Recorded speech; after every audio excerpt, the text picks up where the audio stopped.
Home is where every story begins. Home is where memories are made.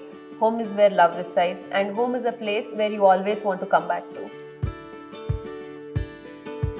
So essence of this entire project is that the entire front facade opens into the greenery which is already existing in the site.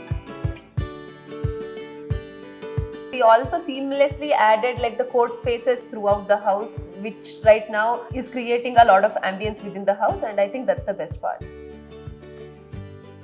Hi, this is architect Manjunath. This is architect Chaitra and architect Richie right here from Studio Whitescape. It is minimalistic and contemporary, and we didn't want to try with too many elements and all, so we wanted to keep it very simple and straight line. It's a 40-60 north facing site. It is still plus 2 floors. This residence is stacked with the parking and a rental unit in the ground floor, a duplex in the first floor. The important thing when we came to site, what we found was 3 huge trees. So basically what we did is we are given entry from the northeast corner, and second portion is intermediate grid where we are accommodating court and dining space. The back portion, the kitchen and bedroom and other spaces comes over there. This house has a very open floor plan, and the same is represented on the outside as well.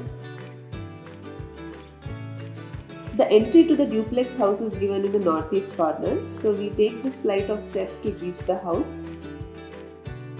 So the steps given here are really wide, so that you're not really going to feel like you're climbing a lot of steps. Not only it's going to be like greenery on one side, on the other side like you're going to get a glimpse of the water body which is in the duplex level.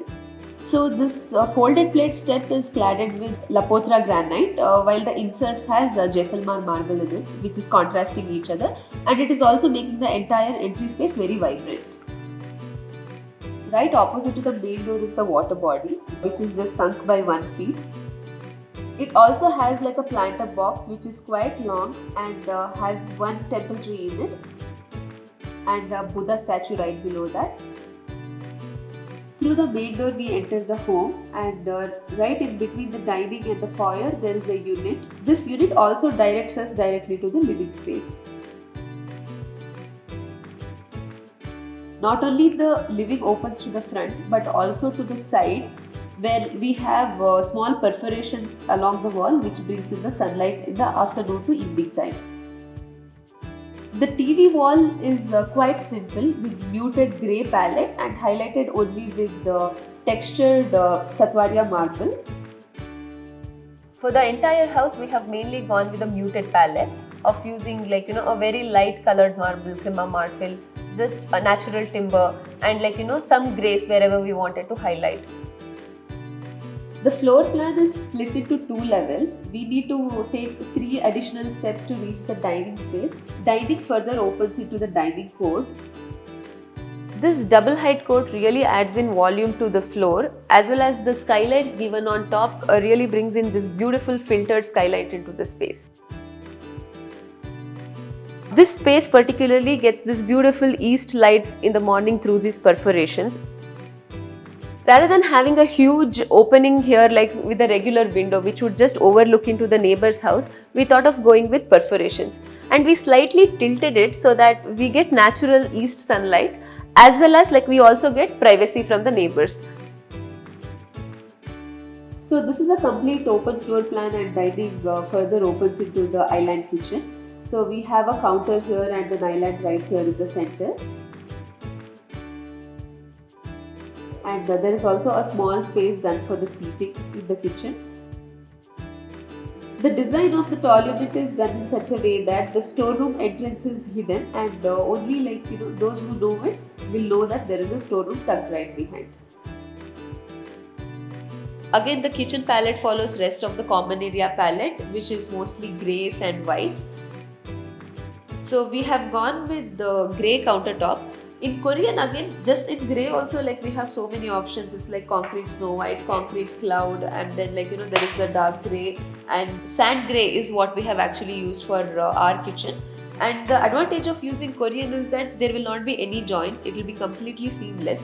It is also scratch resistant. You can get it buffed anytime and it will be as good as new.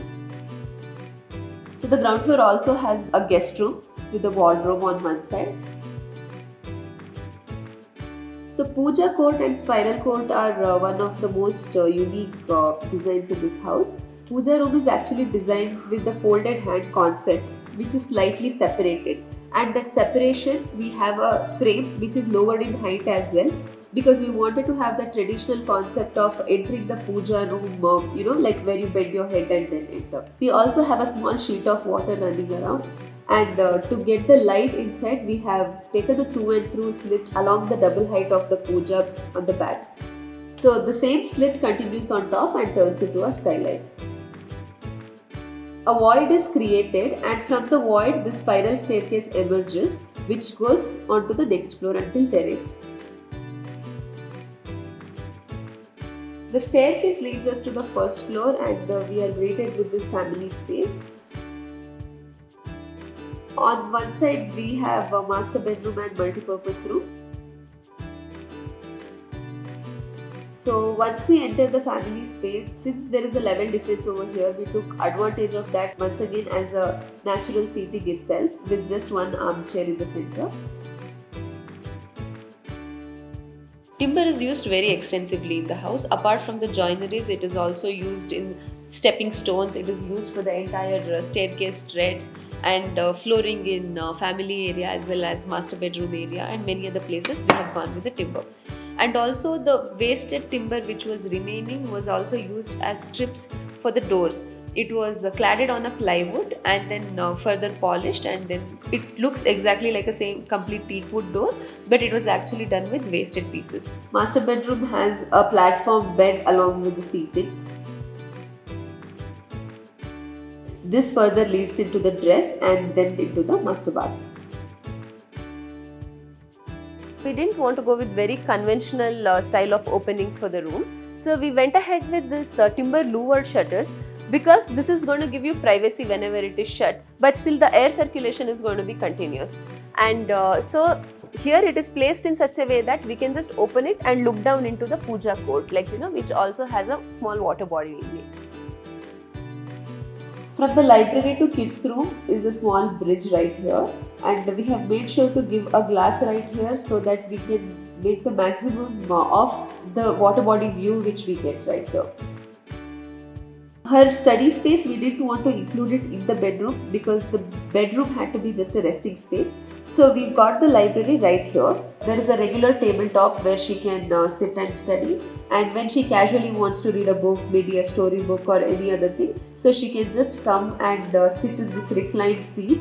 And as there is also balcony here in the front which again opens into this huge tree, she'll get this great view. Unlike rest of the house, the kids' bedroom has pastel green palette. We have mostly used Duco finishes in this bedroom, and we have also tilted this window slightly so that when she sits here, she also gets the view of the outside greenery as well as the water body below. And again, as this complete facade is opening up to the front, there is a huge balcony right from her bedroom where she can just come outside, sit and relax.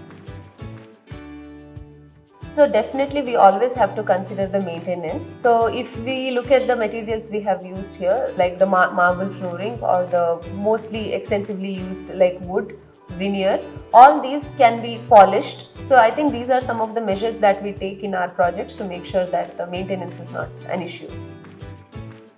I think it's very nice to see the clients are actually using the spaces like we integrated or even better than that. It was basically a process. In the process, what happened, we became a family, and this project is in this thing because of client and architects. We work together as a team.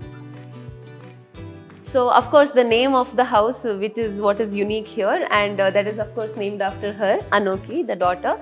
And what makes it more personal is that it is inspired from her signature, the font of the name, which is the letter A in Kannada and the rest in English. That's how she signs her name. And yeah, that's what makes the home more personal and more special to the occupants.